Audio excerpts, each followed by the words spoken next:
Hi everyone, my name is Leo Schumaker, Seattle Children's Hospital. Going to get some information about how we can help, along with the Elks.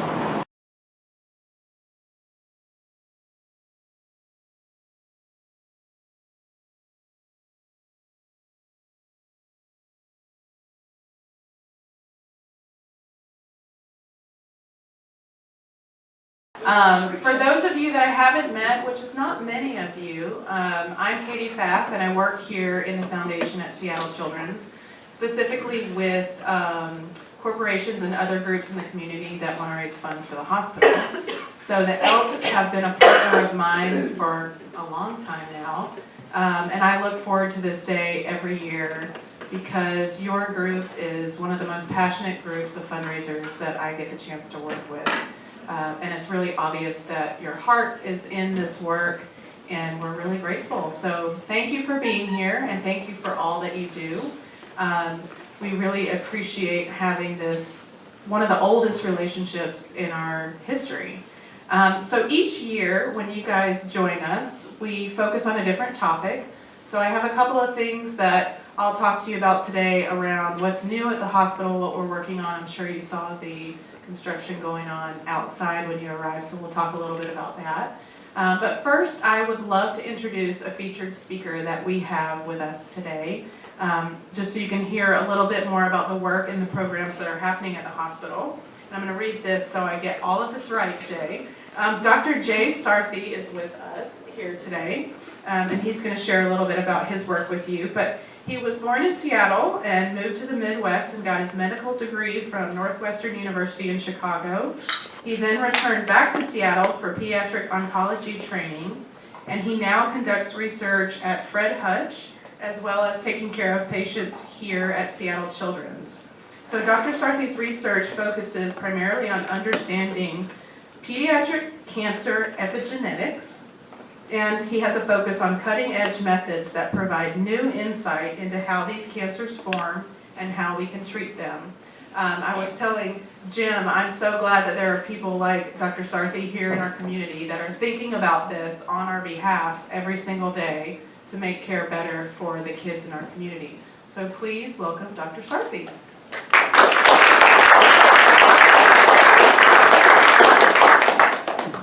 Thank you for having me here. Can you hear me? Yes. Okay. So it's a pleasure to be here, and I'm on actually clinical service right now, which means this morning I was seeing patients in the hospital, and I understand that a lot of the fundraising from the Elks goes to uncompensated care, and certainly some of the patients that we're caring for that I saw this morning are the beneficiaries of your support and generosity. So we appreciate it tremendously. And if you're giving to Seattle Children's, you really can't go wrong by giving money to any specific part of the hospital, but I know that we appreciate it upstairs tremendously. With regards to what I do in the hospital, I take care of children who are undergoing a procedure called bone marrow transplantation. And this is something that was developed at Seattle Children's Hospital and the Fred Hutchinson Cancer Research Center at University of Washington. This is a procedure where we treat children who either have problems making their own blood cells or they have high-risk cancers. And we will give them high doses of chemotherapy or radiation to wipe out their bone marrow, and then we put a new blood system in. By using bone marrow from the inside of your hip bones, or actually sometimes we used to do the chest, but now it's mostly the hip or the back. We take the bone marrow out and put it into these young children, and these new bone marrow cells will come in and grow up and make all the blood cells that you need, white blood cells to fight infections, red blood cells for energy, and these kids end up doing very well. But none of this could have been done without the research that was done at Fred Hutch and University of Washington and Seattle Children's. And I'll just say that this was such an important discovery that a Nobel Prize, which is the highest award that can be given, was awarded to the investigator who identified this method called BMP that Dr. Thomas was given the award, I think, in 2001. And since that time, what I've come to learn, it's crazy when you think about this, the first 100 patients who received a bone marrow transplant passed away. And you know, I can't imagine being the 101st patient to sign up for this knowing what happened to the first 100, but the 101st made it, and I think it's a testament to the relationship that Children's, Fred Hutch, and UW have, that we would be such a cutting-edge institution, we'd be able to move forward with this very risky trial, finally get it to work, and then now we've saved over several 100,000 people worldwide. So that's why it was given the Nobel. It's really an amazing, amazing technology. With regards to my own research, the term epigenetics is a very fancy word, but I think it's actually quite simple to think about. So the reason I wanted to study epigenetics is because most people have spent a long time trying to understand what makes cancer tick. And have many of you heard of the Human Genome Project? So the Genome Project was designed to study the DNA in all of our cells. And the DNA is the instruction book for the cell. And when we decoded the human genome, we thought we can compare the regular genome to a genome in a cancer cell and see where the cancer cell instruction book has gone wrong. And what we found was that for adult cancers, you have lots of spelling errors. So DNA is just a set of letters, and those letters are put together in a certain way that provides instructions that tells a hair cell to be a hair cell, and a skin cell to be a skin cell, heart cell, how to grow up and be a heart cell and to pump blood.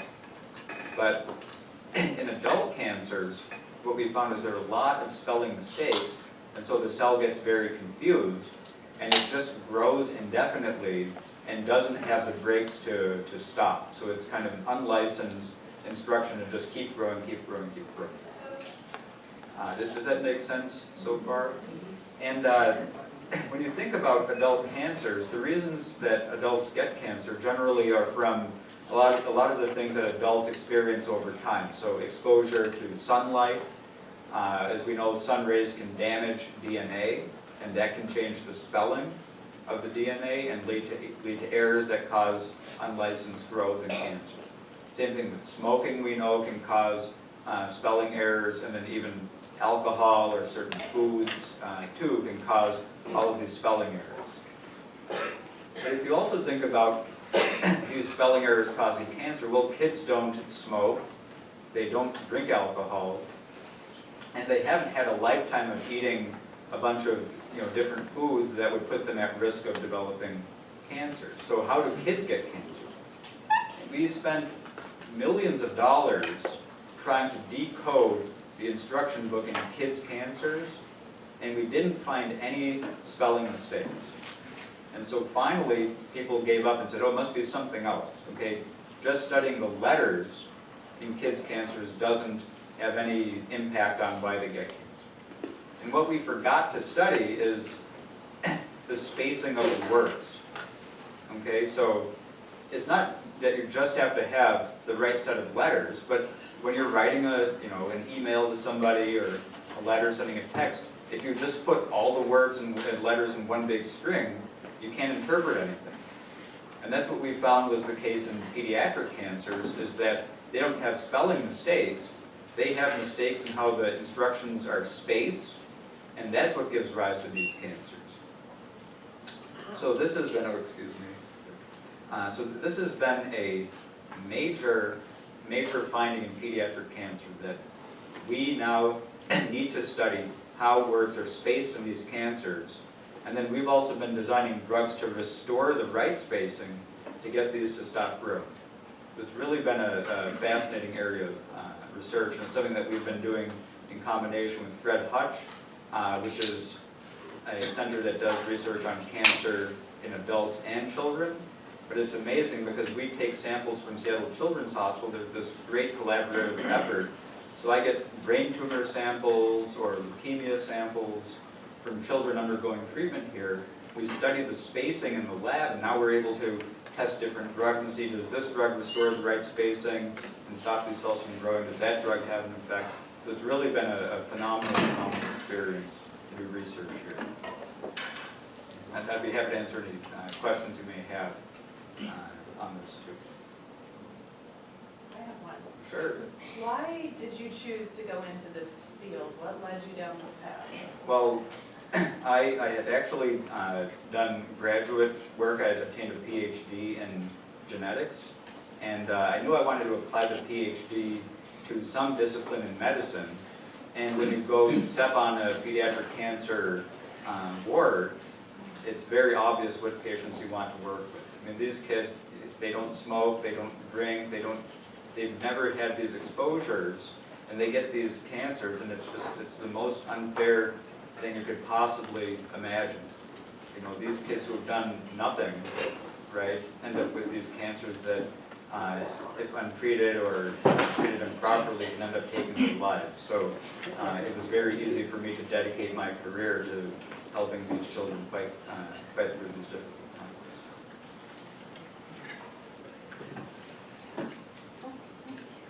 Well, thank you. I really appreciate you having me here today and all of the support that you guys provide the hospital.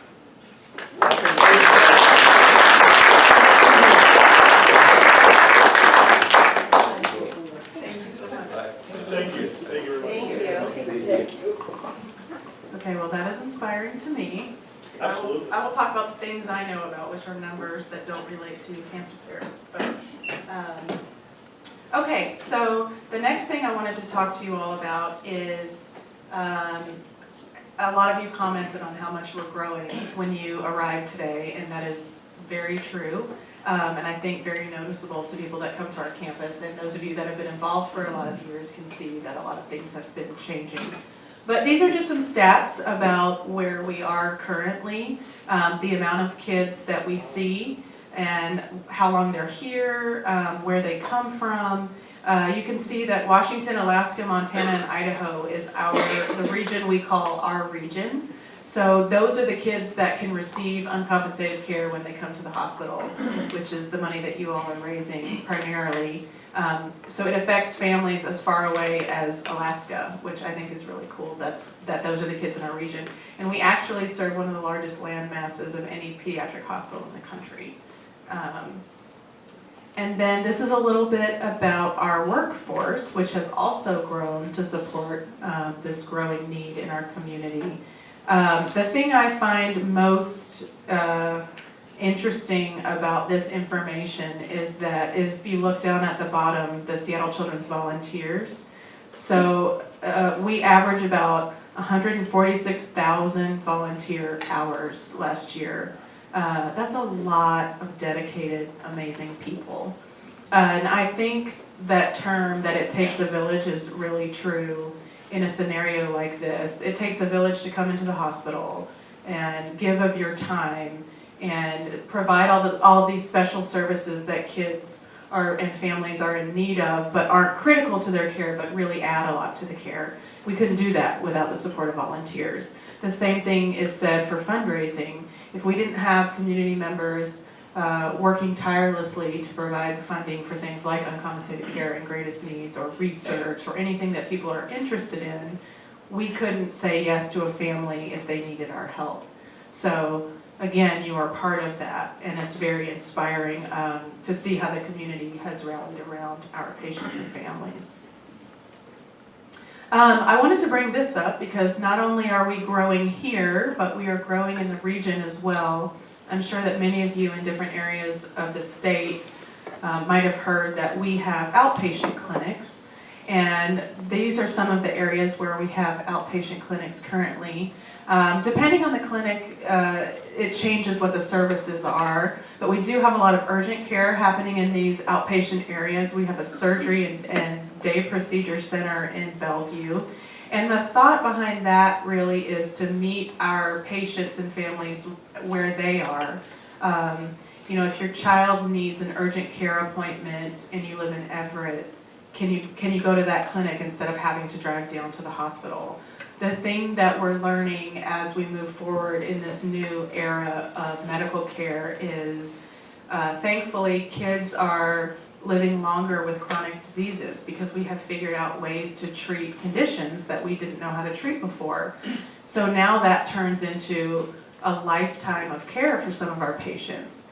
And we want to be out in the communities where they are so that they can get the care that they need without having to come to us. The other reason is it's really expensive to treat kids in a hospital. Everything's really specialized here, the equipment, the sterilization, the procedures, and it just makes more sense if you don't need that level of care that you could get it somewhere else with the same high quality result. So I've heard our executive team call this kind of the ecosystem of care, which means getting the care that you need for your condition that doesn't only happen within the walls of a hospital type setting. And I think you've probably noticed other institutions around the city have that model as well, and it's kind of the future of medical care here for us.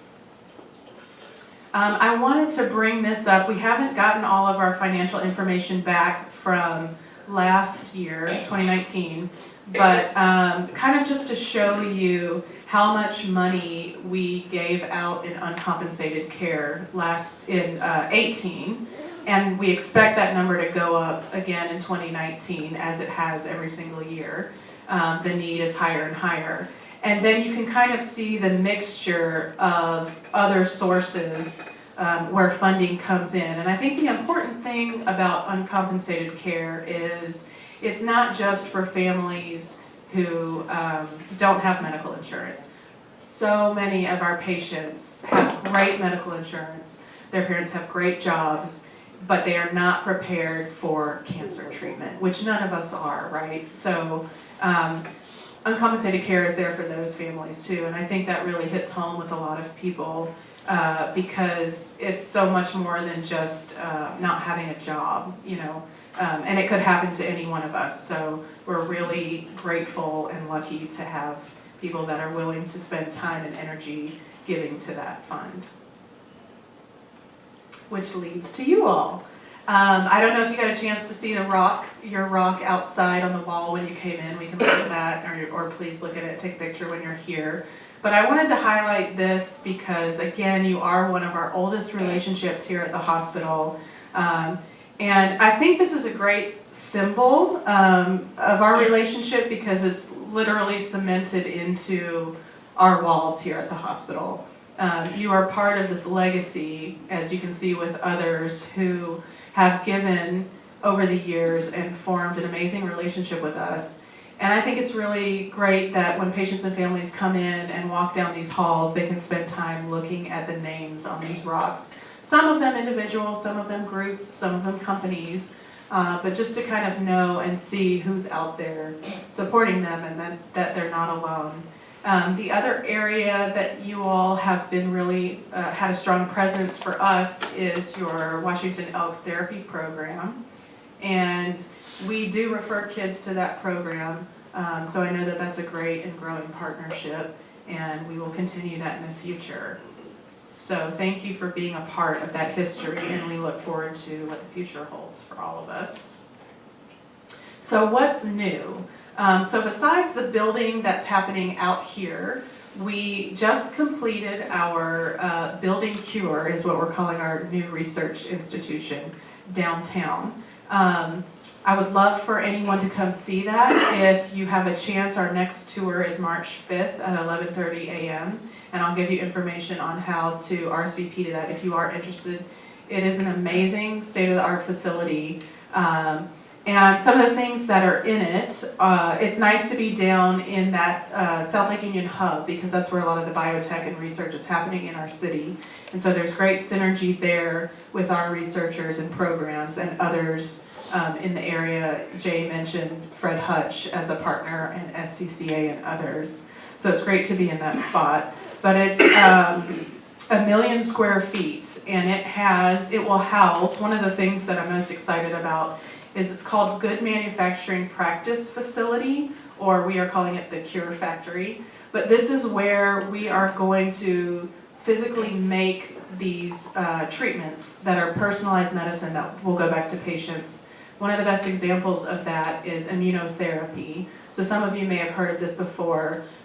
It's mostly widely used in cancer right now with all of our clinical trials that are happening, where essentially we take out the T white blood cells from a patient and then we reprogram them in this cure factory, send them back to the patient and infuse them back into the body so that these cells can recognize and destroy cancer cells. So that's basically harnessing the immune system to attack cancer the way it would a flu or the cold. We've learned a lot and had several iterations of this trial. We've had patients fly in from all over the United States as well as globally to be treated with this type of therapy. And it's having amazing results. And we've learned, one of the things we've learned from that is immunotherapy can apply to a lot of other disciplines as well. I think some of you might remember our Strong Against Cancer brand that we were working on for the last number of years from a fundraising perspective to help kind of fund this research and push it forward. Well, we've learned throughout that time that immunotherapy can be used in other disorders and could be a cure for other types of chronic diseases that we're seeing. So immunotherapy has gotten much bigger than just cancer care, although it is still kind of a hallmark of cancer care. And we're really looking forward to the time when that will be the standard of care rather than chemotherapy and radiation, which we know is not ideal for a growing child. The other things that are housed in this are a really large auditorium. I would love to have Elks stay there in the future so you guys can see that space. But there will be some really great offerings for the community as well as our workforce on scientific discoveries. And we want to get everyone excited about science that's happening in our own city and share that with you. Another feature is the Science Discovery Lab. We've had a mobile RV bus that has gone around to underprivileged schools in our state for the past number of years, where school kids can get a chance to come on this bus and learn about science and laboratories and even do experiments with some of our educators. And the thought there is to get another generation of kids excited about science and STEM type learning to be the next generation of scientists and physicians here at Seattle Children's. So we still have that lab that's mobile and goes out into the community, but then it will also serve as a teaching classroom so schools can come to it, and it's a really cool space. And then there's just the amenities of outdoor spaces and work areas. So for the workforce of the future, what are those amenities that people are looking for to recruit? And we're really excited about it. So I hope if you have time to take a tour that you would sign up for that. You can RSVP, and I can give you this information as well, Jim. Maybe we can put it up on the website. That will be and your presentation. Okay, great. And this is it's offered on a certain cadence from our foundation tour group. So if you miss this one, there's going to be several in the future. But we'd love to have you join us for that so you can get a chance to see that for yourself.